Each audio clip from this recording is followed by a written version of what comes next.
No.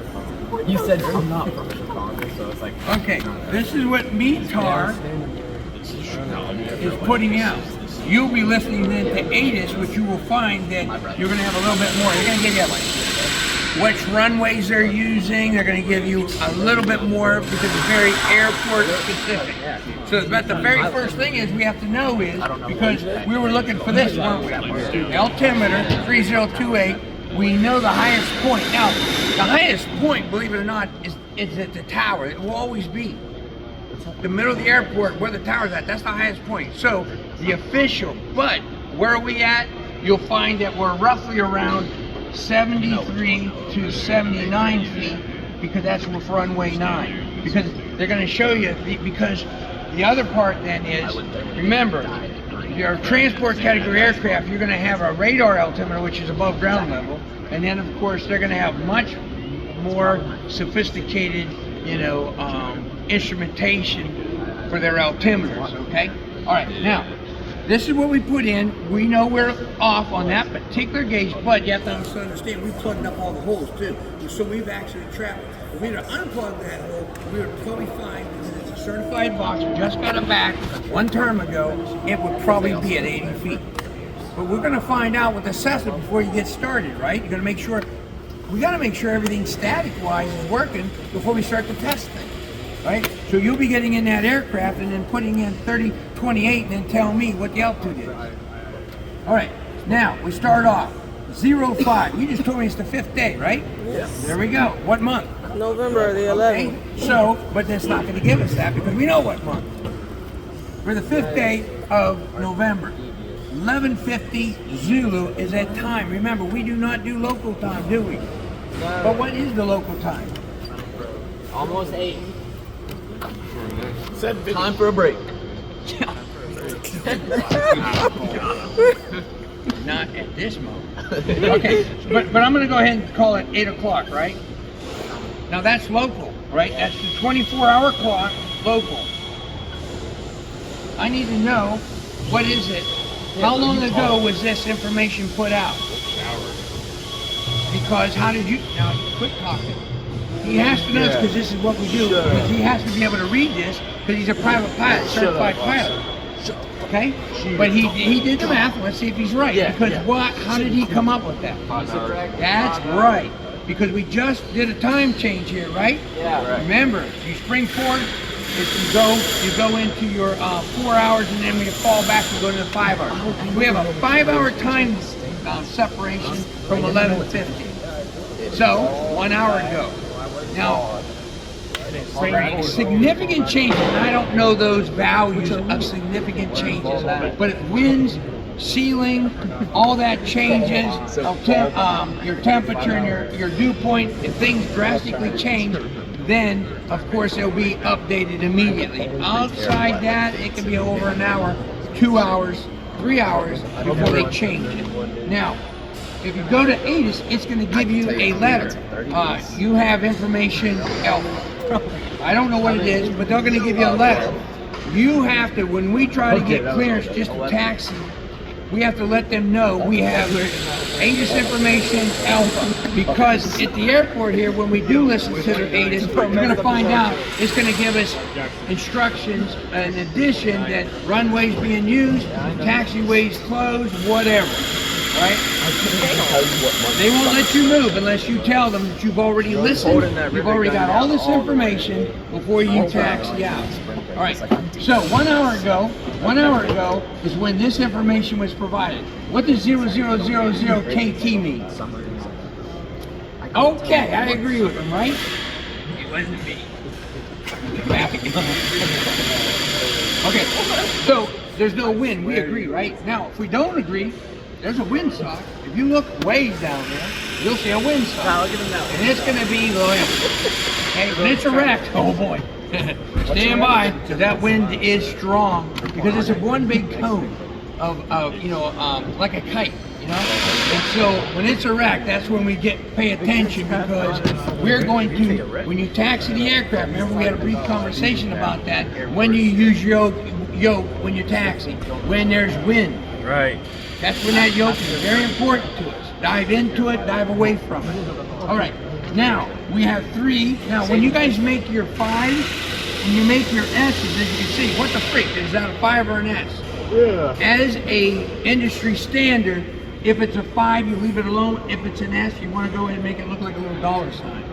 That helps everybody to understand you meant an S. Because you can see my handwriting sloppy. Some of you people don't change anything. Very pretty. I've seen some pretty handwriting. I don't know where you went, I don't care. I've always been born with a sloppy handwriting. That's just the way it is. Okay, what does BR mean? Battle Royale. What do you say? Battle Royale. It's broken. When we look up into the sky, although I don't see really anything. I knew something was broken. But an hour ago, when I was coming in with my GPS, it said fog. Well, I reported none, but I didn't see any, okay? But somebody reported earlier on that there was fog in the area. Clear. My God, look out there. It's clear, isn't it? It's beautiful. Okay. So it's... So you said BR means broken? Broken.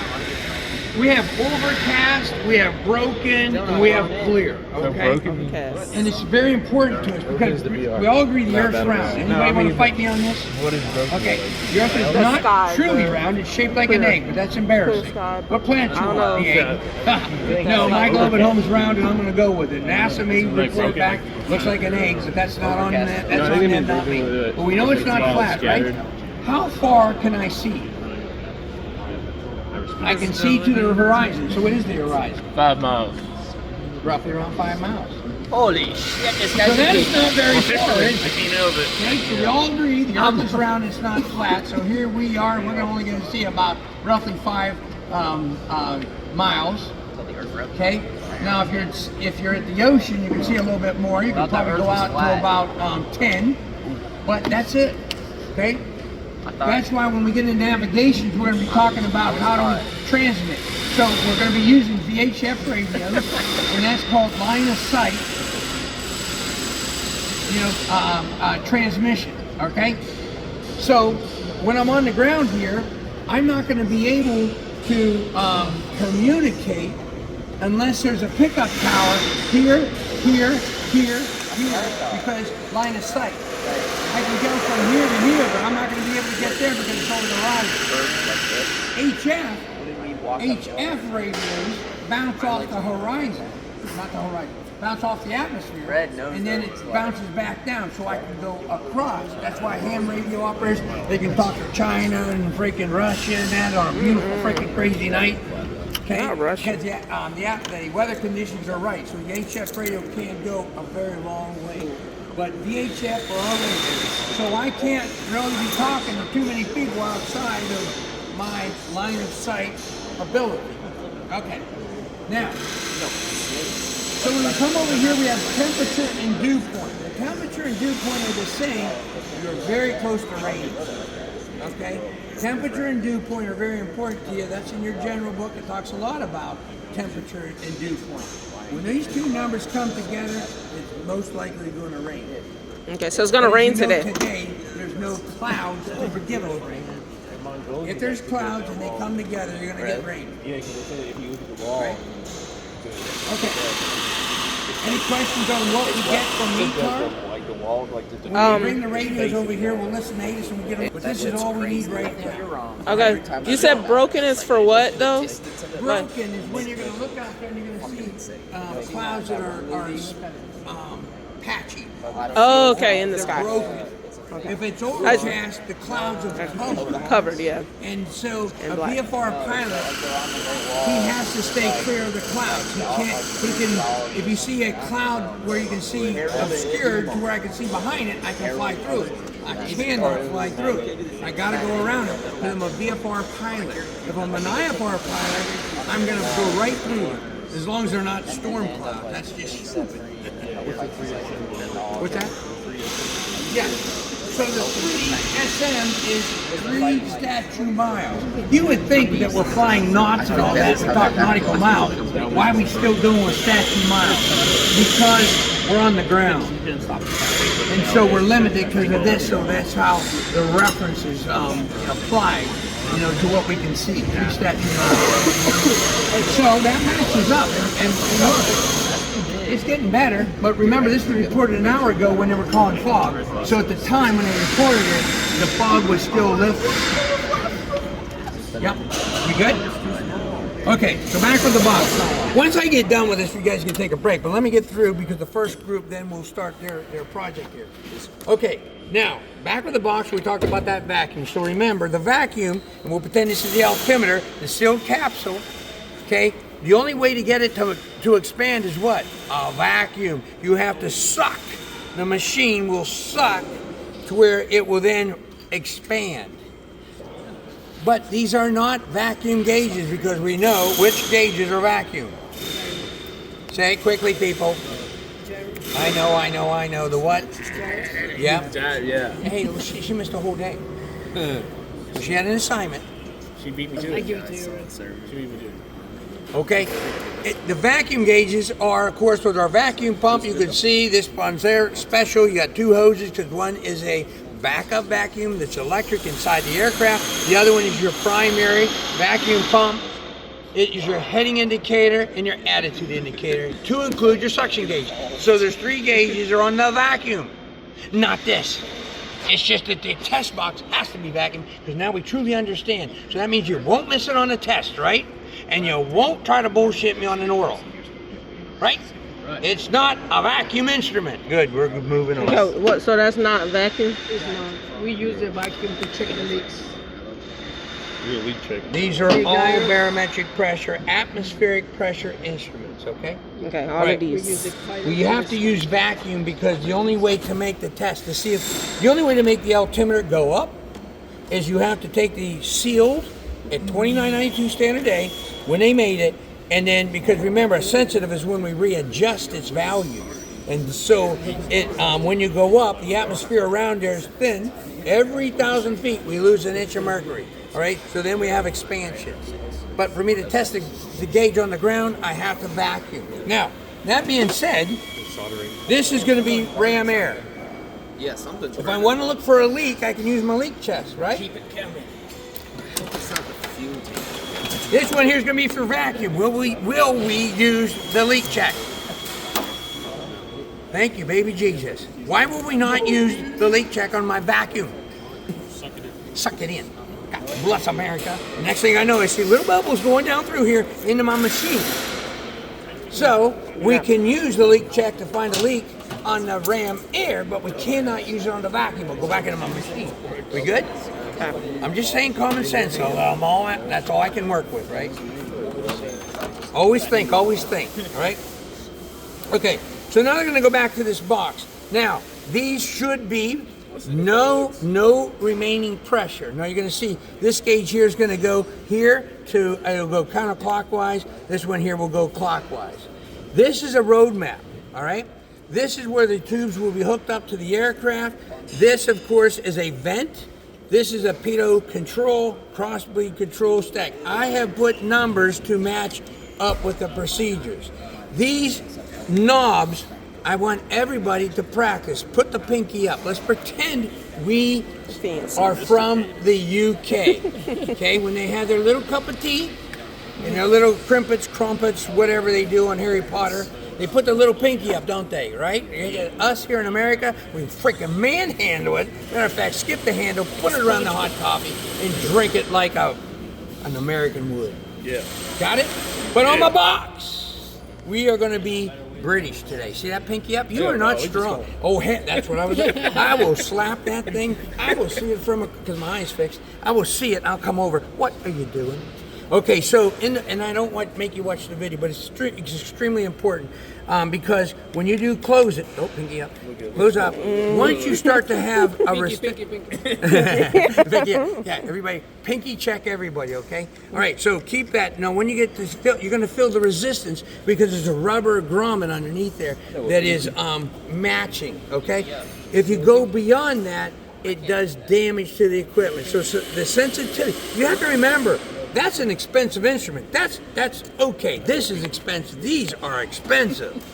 We've got to protect our test set. We've got to protect the customer's aircraft. All right, so I'm going to open it back up because that's part of the setup procedure. Okay, now, Always pay attention. Now, I know you don't know how it normally operates, but you have to understand, I don't want to go from 0 to 200 knots within a split second, because you can, but that's not how it does. Always remember how the gauge works, the sensitivity that is happening inside there. We have to go slow. Okay, now I don't mean super slow like you're creeping, but give it a standard, rise on your airspeed indicator. Okay, no, That's this one. that's a lag, but we will not be opening this. We will not be working with the VSI. We're only working with our pedostatic system. We're not going to be checking the VSI, but we can. There is a procedure to do so. If you want to, that's fine. All right, now you're actually going to be checking it anyways, because you're doing the static system, so the VSI on the aircraft is going to work.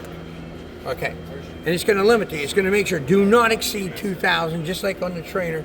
It'll tell you. That means nobody talk when someone's in the airplane, because you have to hear them. And you'll move this closer to the aircraft. Do not allow this to be on the ground. Keep it off, because if somebody steps on it, you do not move until someone takes the pressure off. Because if you were to step on it and take your foot off, what's it going to do? Wham! Just what you just saw me do there, and that is, see how I'm moving it? Break it. You broke it? Yeah, this was broken. Of course, I cut it off. Worked out pretty good. One of the guys is bringing me a new one here today. Some guy gave him a whole bunch of crap. He modified his airplane, so he's supposed to drop it off one of our students. Okay, now, the next thing is you have a calibration chart here. Now, the calibration chart is, remember, when you send it off, they're calibrating this box to their box at the repair station. That means you're going to have a little bit of error. So we would come down here and we look altimeter, airspeed, vertical speed.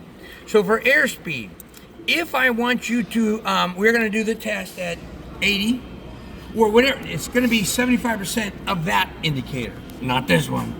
Our preliminary was 75% of this, but when we do it at the aircraft, it's going to be 75% of that. We cannot, you go to 600, you destroyed my freaking airspeed indicator. So 75% of that one. So we come down here, and I'm just throwing it out. I'm not sure what it is. I'm just going to call it 100. So for 100, to set 100, it says to set 102. And as you can see, it's an interpolation of where your needle point would be. So interpolate. Just know that there's going to be a 2-knot error. We're hoping you read 100.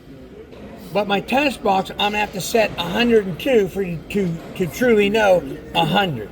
Because the test box is off by 2 knots. Do you understand how the chart works? Be the same with the altimeter.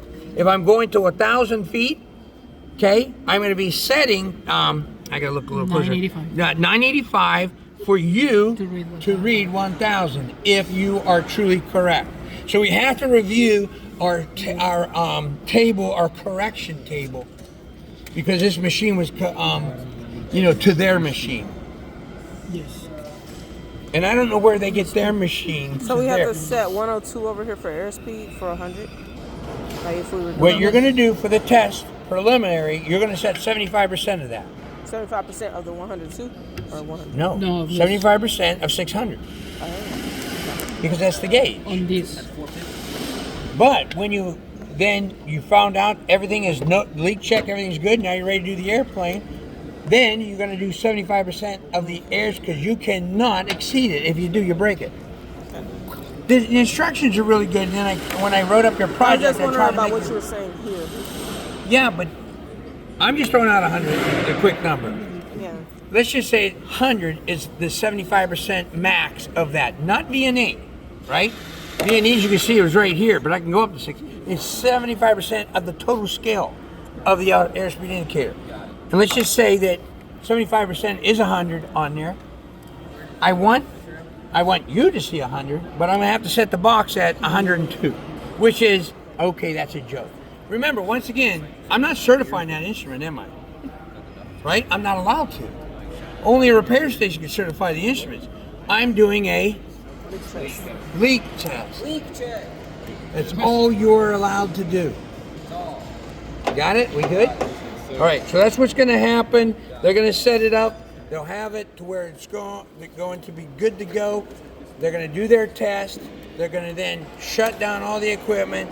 All they're going to do is take it off that pitot. They're going to go ahead and remove it off the side of the aircraft, and the next group will come on. Okay. Good? So whoever the first group is, you got it. My toolbox is here. I got my 2 wrenches. We have to reconnect this crap.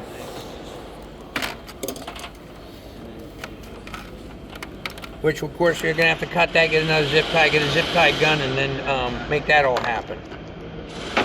All right, we good? Whoever the first group is. Okay, the other group is 4 projects that we're going to be working on. Going. So the other one, of course, is We'll put it all check out your outside air temperature. You got a dike in that door? Make sure the accuracy on that. What? Like, you got a dike in that door? Yeah. So are we doing this first? We can go over and look at our scale, or we can just go ahead and hit the entrance of where the temperature is going to be, right? Because we want to make sure the gauge is reading correctly. How important is outside air temperature? It's very important because I have to do performance with it. I have to do, if I want to go with my airplane kit, get the 2 airplanes, I have to have the outside air temperature, do the pressure altitude. So we need to check the instrumentation. They're using to do. These are inexpensive. You know, I'm not saying, but I'm saying after COVID. Yeah, we just got to put it. I have my multimeter where I Put the my hose heat on. or something. I just take them on there and I can read my degree. I used to do my composite You need the heat gold. lamp, put them on my piece, keep pushing the heat lamp till I get that as a steady value, and I'm curing at that value. So that's when those come in nicely. These though, if I want to see if the cylinders are firing, it's firing. I got a cold cylinder. You know, these things, it's a must-have. Right now, I guess. for everybody else, muscles. come on over here. Huh? Well, your muscles. Hey, it's cold outside. They contracted. I don't know. We might have to cut that. I got a radar blade. I'm not going to do it. We're checking the temperature. Cylinder head temperature is very important to me. I'd rather have a cylinder head temperature than an exhaust gas because the exhaust gas is further downstream. That's in the exhaust pipe. The cylinder head temperature is going to be right presenting the temperature of that cylinder throughout the whole evolution of the cylinder, not just the exhaust stream. Okay. So you can see that for our setup, each indicator has a certain value of ohms. You must understand that you have to read that in order to set the box up. Each one of ours, now I used to have 2 different ones and I'd screw with you, right? Just to make sure you're following through. But this here is an 8 ohm one. It clearly says it on the back. This, and I had a 22 ohm one, but somebody's taken it.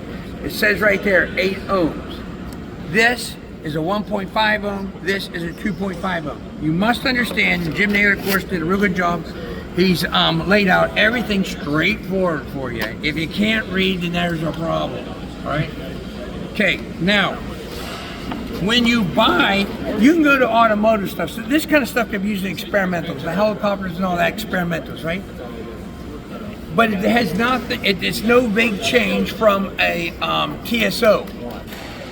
So when Jim Naylor made this, and he has the K-type and J-type, it tells you, and he's highlighted what he had to do to make this trainer. Because when we cut the wires, it changes the value. The probe, the wire, the gauge are all in the same, and you'll find a lot of times, don't cut the wire. This procedure allows us to do some math in order to cut the wire so that we have accuracy in the gauges. You understand what I'm saying? So a lot of airplanes, you'll get there and you look underneath the dash and you say, Jesus, why didn't they cut the wire? And you got like 4 strands that have been looped and stuck underneath the dash, is because the procedures said do not. Like the fuel, you can't cut the wires. The fuel gauge, the resistance of the resistance transmitter, the wires are part of the resistance value of the indicator. We good? Yeah. So once again, you have to understand how it works, and then you have to understand the particulars of how I cannot change it. But for this trainer and these gauges, like on your car or whatever, I follow the instructions. I can cut the wires to length to get the values of accuracy that are needed. So that's what Jim Naylor had to do. So we have that to give you a little bit more information. you're going to be asked to either do a indicator or a probe. Now Jim has put a switch in here, so you're switching from gasket to check this one, or you're switching to bayonet. You only have one indicator. So he did a really nice job to have two different ways, and of course you can see here that both of them are going to give you the same resistance value, right?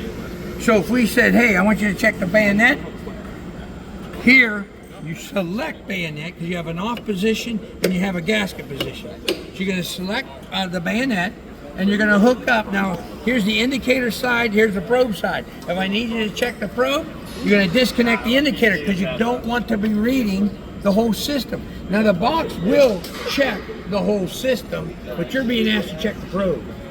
Okay, so you'll just disconnect, hook up the box to the two probes there, leave them on the stud, hook them up, and then check the value. It says here that the J-type or whatever should not exceed your 1.4 to 1.6 ohms. Now, what kind of temperature sensing probe is this that we covered in class? Yes. What now? Yeah. Oh, you beat. What's going on? I'm giving you an opportunity to I'm giving an answer. opportunity. That's a good call. Geez, can't give all the answers. No, every But time. he was quick right off the bat. You be like, you can't talk no more. Every time, man. That's my partner. That's your part. Good. Teammate. Yeah. Allow it to be. I was like, nope. Okay, thermocouple. Now explain to me how a thermocouple works. The similar metals contact make more. Yeah, so that's a great place to start out, the similar metals, and of course we can then determine through the information found here of what material.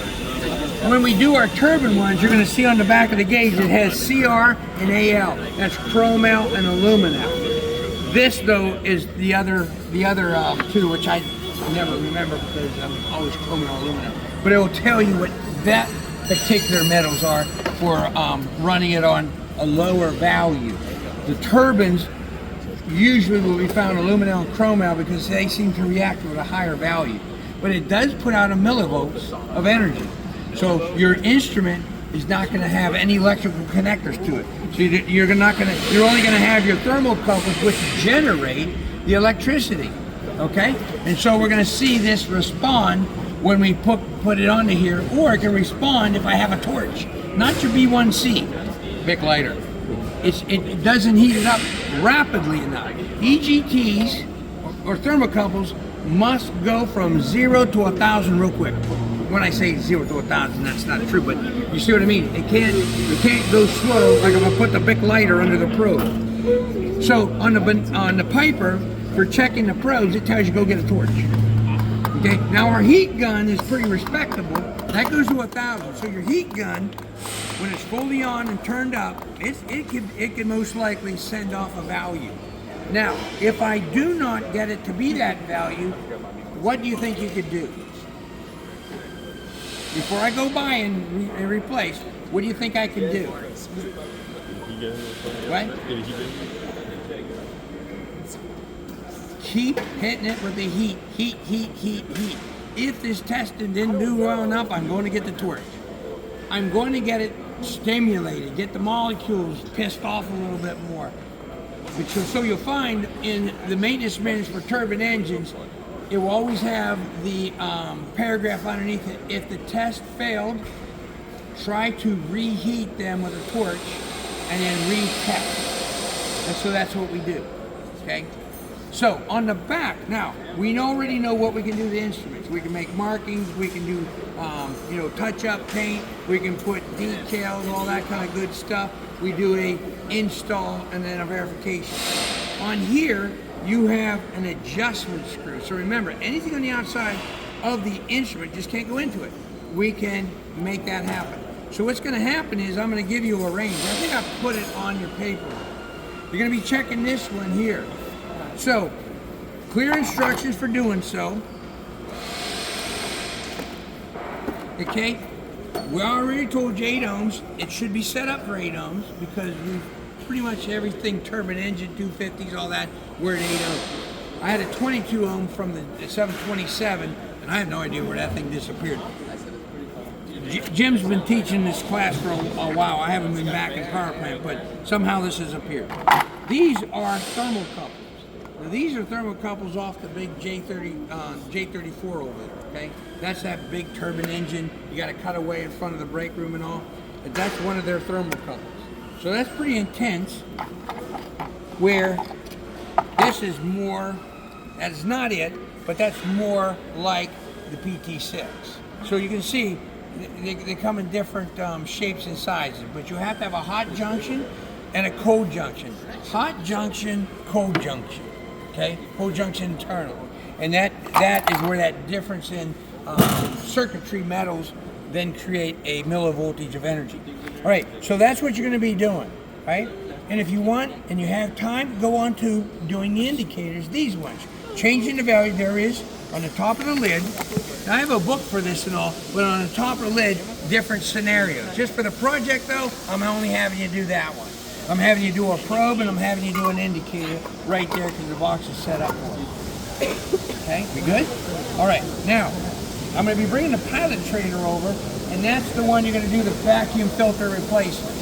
Everybody comfortable with doing the vacuum filter without dropping the nut and all that, right? I'm just The clamp. the clamp. No, the clamp was on the fuel. That's all we dropped. Somebody in here did something. No. That never happened. Huh? Jackson. I might drop that. No one ever dropped a peanut, right? No, Jackson. When you guys did On the the filter? filter on the aircraft, somebody did. Every class was always something. Remember in class I said protect it from going down that hole? I don't remember that. I think I'm Jackson. just saying, I think I remember somebody did, but I could be wrong, right? Okay, but if you're comfortable, because that is the project, you've already done it that way, now I'm having you do it on the pilot. Okay? So there's 4 projects. This one takes the longest. Everyone else is pretty straightforward. All right, we good? All right, take your break, and then whoever's going to start off, make it happen.